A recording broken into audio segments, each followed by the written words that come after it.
Okay,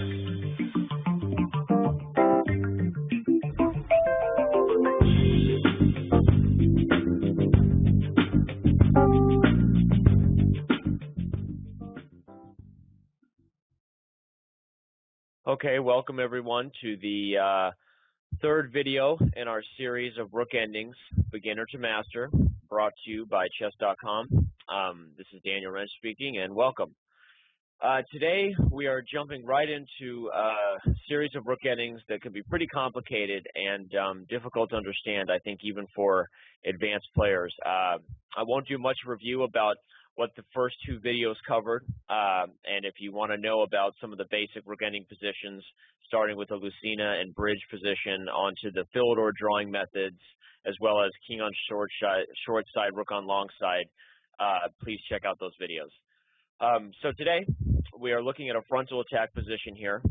This position is one where the black king, as you'll notice, is cut off from the pawn by the rook.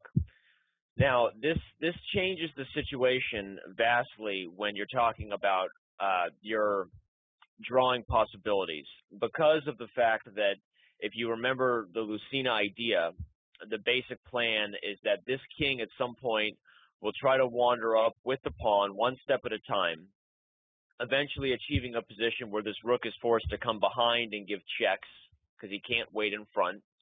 And once that position is achieved, we know that it's a win for white, because with his king in front of the pawn, we have a Lucena position. As you can tell, with the rook here cutting off the open file, we're already in a Lucena position.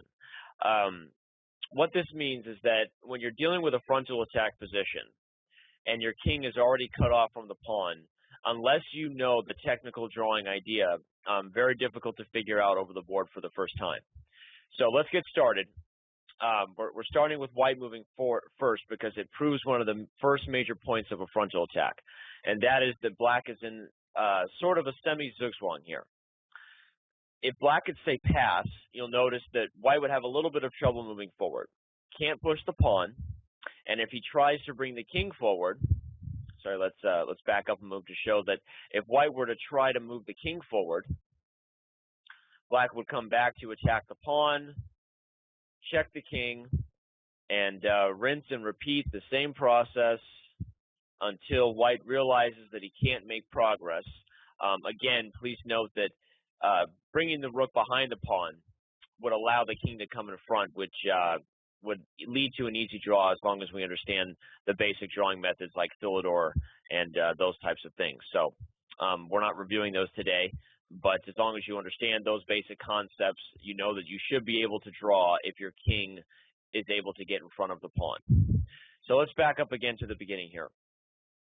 Now, by moving the rook, white is asking black an important question, and that is, what's he going to do? If he moves the rook away, which we're going to get to all these possibilities. If he moves the rook away, you're obviously allowing the pawn to push. But if you move the rook up, trying to wait, now you're allowing the king to make progress, and eventually your rook isn't quite far enough to have that check that you would normally have, forcing the king to go back to protect the pawn. So bringing the rook forward is not really an option, and moving the rook away seems like the wrong idea, especially at first, because it would allow this pawn to push and continue to make this progress. So the question then comes over to the king. Well, what if we wait with the king? Well, moving the king is not a bad idea. And in fact, moving the king up would not be a bad option at all. And we're going to talk about that is one of the drawing moves here for black. But quickly, we need to discuss what happens if you try to wait with the king back. In fact, yours truly, doing this video, lost an endgame, lost a frontal attack endgame by trying this move one time, with my idea being pretty simply that I wanted to trade rooks.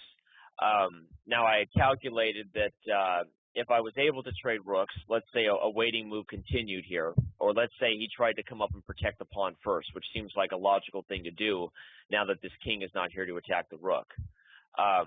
So by bringing the rook up to attack the pawn, he would be threatening to make progress with the king.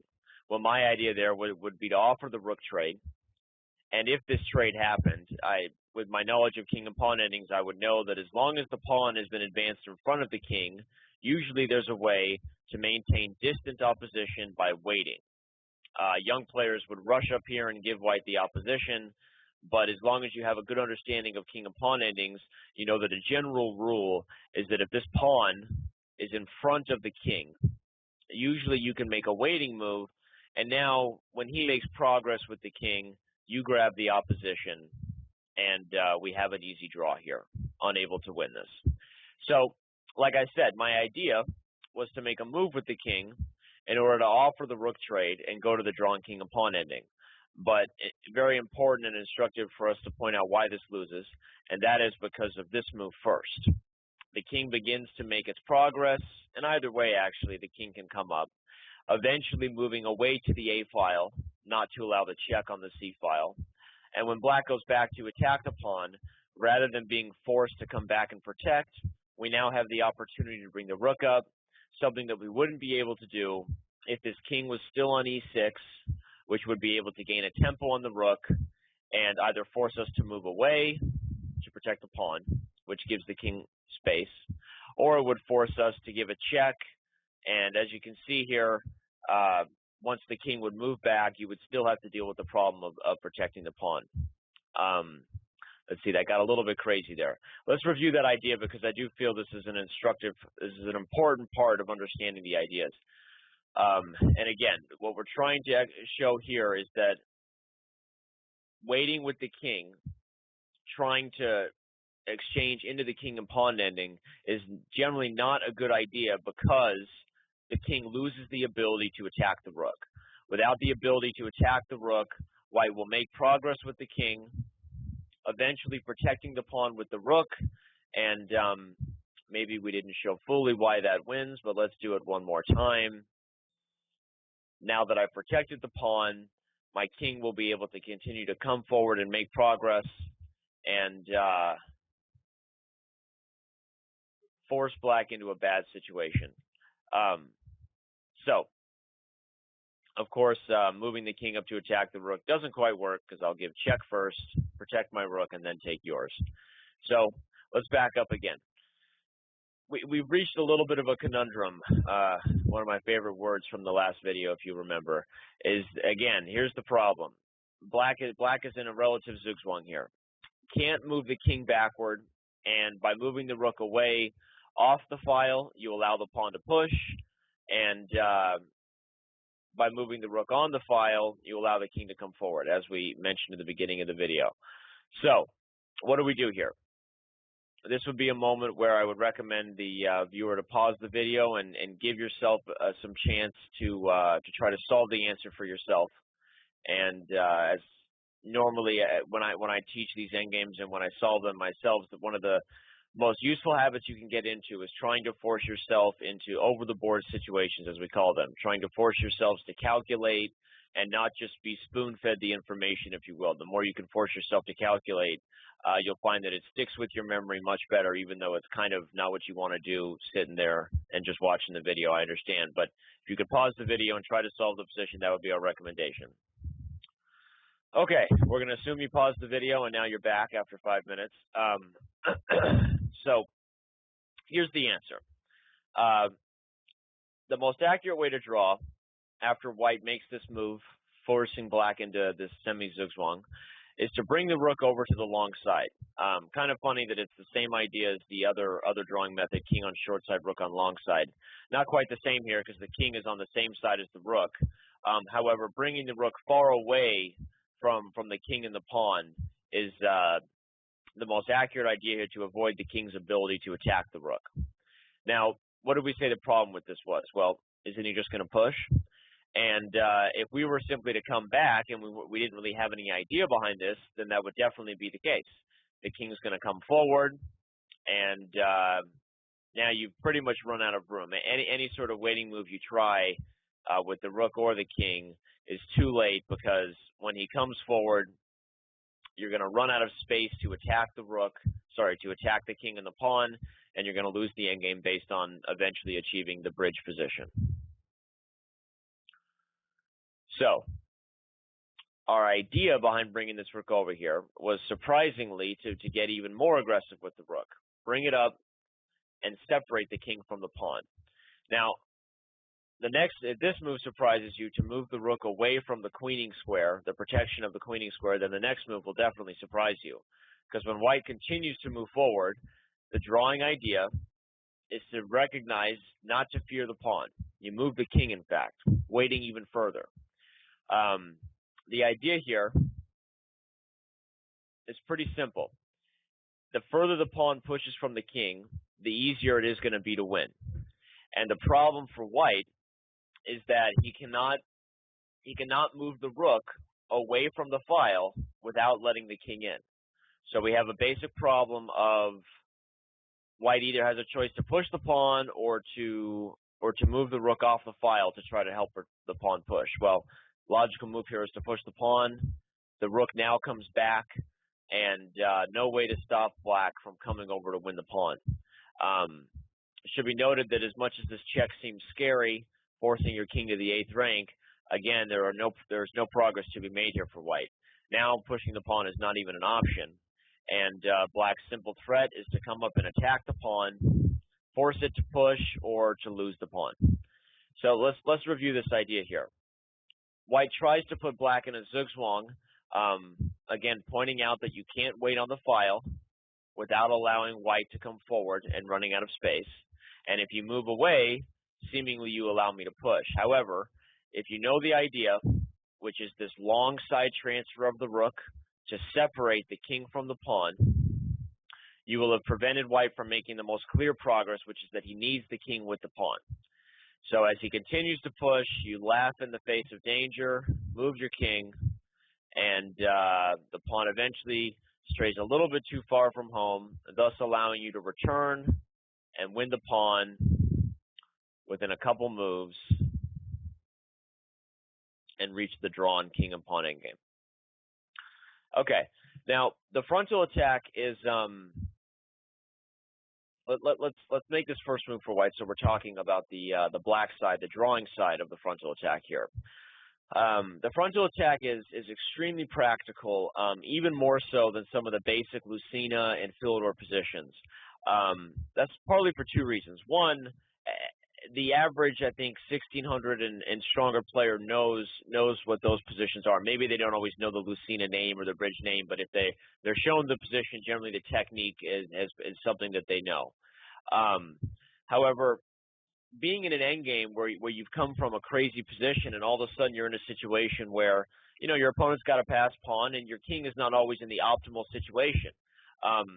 Again, it'd be good to note that if this king was in front of the pawn, any transfer of the rook to the 6th rank, waiting on the Philidor idea, assuming we know what that is an easy draw. So whenever our king is in front of the pawn, usually those endgames lead to draws, with a few exceptions, but usually those are always a draw. So the positions that are really tough, the positions that get tough, are the ones that involve your king being cut off from the pawn. Because as we know, that's basically the secret to the Lucina winning. The Lucina idea being the bridge is based on the fact that this king is cut off at least one file. And so when your king is already cut off, it makes knowing this drawing idea, the frontal attack idea, attacking it from the front, extremely important and very practical to know. So I hope that everyone takes this knowledge and immediately puts it to use. There we go. Okay, before we end this video, I'd like to show one good example. We're going to reset the position here and show one good example of the king being cut off only one file, which is what we're dealing with here. The black king is cut off one file, but that is a win. You'll notice that in video, the next video in our series here, Mastering Rook Endings, you'll notice that the king is cut off two files, which is where it gets really exciting and tricky here. And most of the time, when the king is cut off more than one file, it is a loss for the defender. But quickly, we're going to set up a position where the king is only cut off one file, but is losing nonetheless. And that position is this one. This would be a moment where we would recommend a pause and take a second to try to figure out what white's move is here that wins instantly. A very important little trick to know. Okay, rather than trying to win with any sort of progress with the king and the pawn, the most simple way to take advantage of black's awkward king position is rook to c5, instantly winning. I think a good position to show before we moved on, because typically with the king being cut off only one file, but being in an optimal situation in front of the pawn, black's rook transfer is very simple, as we saw from the last position, and the drawing ideas, once you've learned them, very straightforward. But this position, if your king is in a double jeopardy, which is not only cut off, but also a little bit behind the pawn, white has an easy way to take advantage of that, and that is by cutting the king off along the 5th rank. You'll notice that now, really, I have a hard time even recommending a move for black. Just about anything you do, this rook is going to slide over. Coming over to give checks would only help this king make progress.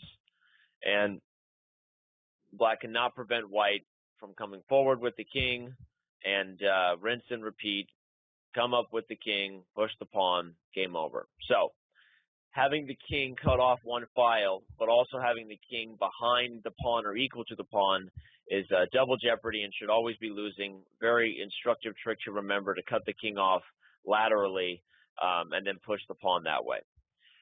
Okay, so this concludes our 3rd video, brought to you about mastering rook endings from beginner to master, and I hope everyone enjoyed it, and we will see you next time. Thank you.